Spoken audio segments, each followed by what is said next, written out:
Insight news 14 YouTube ಚಾನೆಲ್ಗೆ ನಿಮಗೆ ಸ್ವಾಗತ. ನಮ್ಮ insight news 14 YouTube channel subscribe ಮಾಡಿಕೊಳ್ಳಿ ಹಾಗೂ ಬೆಲ್ ಐಕಾನ್ ಒತ್ತಿ. ನಮಸ್ಕಾರ ವೀಕ್ಷಕರೇ, ರಾಷ್ಟ್ರೀಯ ಶಿಕ್ಷಣ ಸಮಿತಿಯ ಕಸ್ತೂರಿಬಾ ಬಾಲಿಕಾ ಪದವಿ ಪೂರ್ವ ಕಾಲೇಜಿನ ವಿದ್ಯಾರ್ಥಿನಿ ಸಂಘದ ಉದ್ಘಾಟನಾ ಸಮಾರಂಭ ಹಾಗೂ ಸಾಧಕ ವಿದ್ಯಾರ್ಥಿನಿಯರಿಗೆ ಅಭಿನಂದನಾ ಸಮಾರಂಭ ನಿನ್ನೆ ಅತ್ಯಂತ ವಿಜೃಂಭಣೆಯಿಂದ ನೆರವೇರಿತು. ಆಗಸ್ಟ್ 6 ಗುರುವಾರದಂದು ಶಿವಮೊಗ್ಗ ನಗರದ ಪ್ರಸಿದ್ಧ ಕುವೆಂಪು ರಂಗಮಂದಿರದಲ್ಲಿ ಹಮ್ಮಿಕೊಳ್ಳಲಾಗಿದ್ದ ಈ ಅದ್ಧೂರಿ ಕಾರ್ಯಕ್ರಮದಲ್ಲಿ 2025 ರಿಂದ 2026 ಸಾಲಿನ ಶೈಕ್ಷಣಿಕ ಸಾಲಿನಲ್ಲಿ ಅತ್ಯುತ್ತಮ ಅಂಕ ಗಳಿಸಿ ಕಾಲೇಜಿಗೆ ಹಾಗೂ ಹೆತ್ತವರಿಗೆ ಕೀರ್ತಿ ತಂದ ಪ್ರತಿಭಾವಂತ ವಿದ್ಯಾರ್ಥಿನಿಯರನ್ನು ಗೌರವಿಸಿ ಸನ್ಮಾನಿಸಲಾಯಿತು.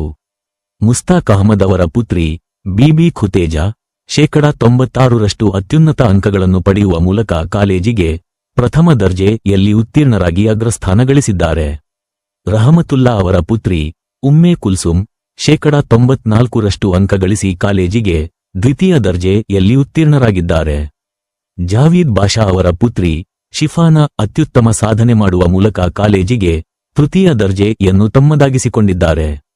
ಈ ಸಾಧಕ ವಿದ್ಯಾರ್ಥಿನಿಯರ ಶ್ರಮ ಹಾಗೂ ಸಾಧನೆಯನ್ನು ಗುರುತಿಸಿ ಕಸ್ತೂರಿಬಾ ಬಾಲಿಕಾ ಪದವಿ ಪೂರ್ವ ಕಾಲೇಜಿನ ವಿದ್ಯಾರ್ಥಿನಿ ಸಂಘದ ಪರವಾಗಿ ವೇದಿಕೆಯ ಮೇಲೆ ನೆರೆದಿದ್ದ ಗಣ್ಯರ ಸಮ್ಮುಖದಲ್ಲಿ ಭಾವಪೂರ್ಣವಾಗಿ ಸನ್ಮಾನಿಸಿ ಗೌರವಿಸಲಾಯಿತು.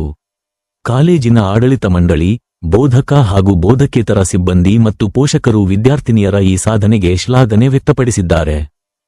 ಮುಂದಿನ ಅಪ್ಡೇಟ್ಸ್ಗಾಗಿ ನೋಡ್ತಾ ಇರಿ ಇನ್ಸೈಟ್ ನ್ಯೂಸ್ 14.